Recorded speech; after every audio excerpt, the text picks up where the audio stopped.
Yo, it's Sunday, which means another Cosmos update today. And we will be talking about a new airdrop that's coming up from Archway that is about to go on mainnet. We'll talk about why the founder of dYdX is distancing himself from Cosmos.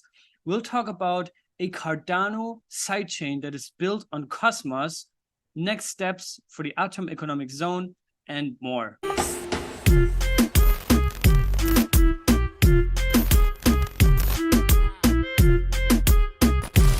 First things first, let's get into the prices real quick. We see that another week where pretty much nothing happened. Atom is at $10.80 now. It was at $10.50, $10.40, $10.90. Nothing really happening. I think the only thing that has been going up also since the last time I made this update here is in fact Akash network. And I think I will do probably a more in-depth coverage here on the channel about Akash at some point. But in my view, why Akash is outperforming right now is simply because they have just been relentlessly building throughout the bear market. And I think you need to look for these coins that have just been doubling down on development, doubling down on also shipping their products in a time where projects are struggling to survive, right? That's, I think, a very, very important thing to look at these projects. And you can see that Akash is far from that. Like over the past year, they actually have made a new high here. But if you zoom out, like you can see that it has been at $7, even $8 here. So we're still far away from all-time high. But I think given that, you know, you can also see what volume is increasing. Like those are coins where you want to have long-term exposure to, right? And you want to be part of, you want to stay up to date, right? So Akash is definitely one of them. I think there's also very interesting coins like Sommelier that are probably severely underrated, undervalued. And yeah, those are some of the coins, but I will make another video about that.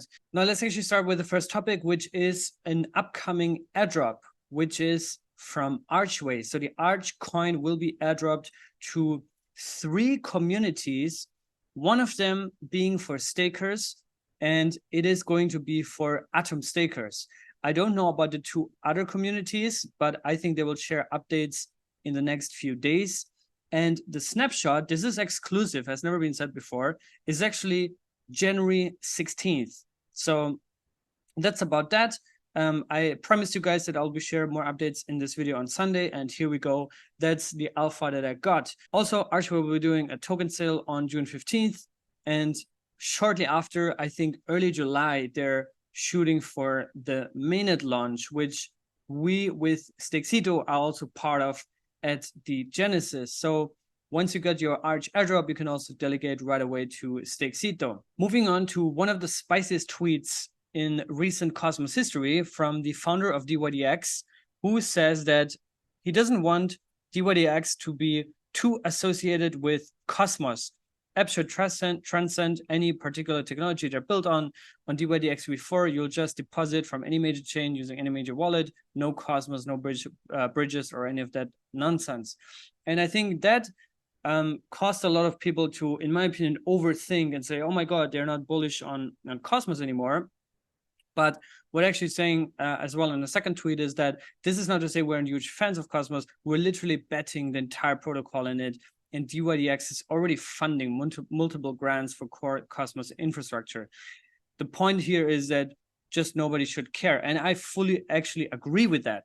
I believe that users specifically, they shouldn't care what chain they're on, right? It doesn't matter. The only thing that they should come and stay for is the product. And I think that Cosmos technology is still severely underrated. And I think we do need to do more as a community also to market that and communicate that and have better narratives. And one of the best takes I've seen as a response to that is actually from Liam, who's saying that this is actually an opportunity for the Cosmos brand to narrow to the Atom Economic Zone, basically for the Cosmos hub to become a true hub, which fits into that narrative, right? And I think that actually makes a lot of sense, right? Because in the end of the day, Cosmos is a network of sovereign, independent chains that all, in the end of the day, are swimming in the same direction. They share the same vision, but the Cosmos hub specifically can be at the center of the Cosmos narrative, right? And every other chain or most other chains, you know, even the Celestia's coming up, Say Network, Barra Chain, Saga, right? Those are all Cosmos chains. They're not necessarily bragging about being Cosmos, right? I think they will all have their own communities, their own ecosystems, but they will still upstream a lot of their work to the rest of the Cosmos community. And this is kind of this public good mentality, right? And I also think that this year at Cosmos, you will see that all these projects, in the end of the day, are still cosmonauts. They're still part of the IBC gang, right? So stay tuned for that. Follow also Cosmos, because we're going to announce sponsors and speakers very, very soon. Now, another thing that I think is really interesting is that IBC is actually getting more into other ecosystems, right? And I made a video about this a couple of months ago, I think early February, where I talked about the World Mobile Team, World Mobile Token, which is a Cardano project, that they're building a Cardano sidechain that is built on the Cosmos SDK. So in my video back then, I didn't have more information than just a few tweets as references. Now we have an entire white paper, and the project is called AYA. I don't know how you pronounce it, if it's just AYA or AYA or whatever. And here in their white paper, they're basically outlining the project, and they're also mentioning further down that they are building on the Cosmos SDK framework, and explain also how ABCI works and all these kind of things.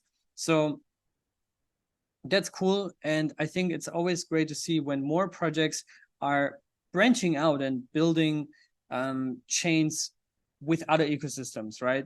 So we have the World Mobile Team building a Cardano sidechain built on Cosmos, Corium, which just launched a Cosmos chain that also implements a bridge to the XRP ledger. And eventually they also want to bring IBC natively to the XRP ledger. I also heard rumors about ICP, the Internet Computer. Let me know if you heard anything about that. Implementing IBC potentially. We know there's a lot of synergies between Avalanche and Cosmos and IBC. There's a project called Landslide that implements IBC as an Avalanche subnet. So there's a lot of synergies with all these different ecosystems. And I think it's just amazing to see that IBC is getting out there, right? So quick update on that. I think I will probably also do a proper coverage of this project at some point in the future. Also, let me know in the comments if that's what you want to hear. And finally, I think there's also an interesting development in the creation of the Atom Economic Zone, which is Timewave. So Timewave is basically the Interchain Allocator that was outlined in Atom 2.0. And I think this is now being developed independently with Max Einhorn and also Sam Hart, who's been one of the authors at from Atom 2.0. And Timewave is now the name of the Interchain Allocator, which is potentially going to have its own Atom Zone or Atom Consumer Chain, or is just going to be deployed on Neutron, as I shared with you guys a couple of weeks ago in my Neutron review. So exciting times. Also, I really like that Informal now has their own YouTube channel. They're also creating content here. They do interviews with core builders in Cosmos. And I think that's really, really cool. Now, that's the quick updates for today. I hope you enjoyed the video. Share this with your friends. Share it on Twitter. Tag me at Cryptocito. I'll see you guys in the next one. Stay safe. Enjoy your Sunday and be good.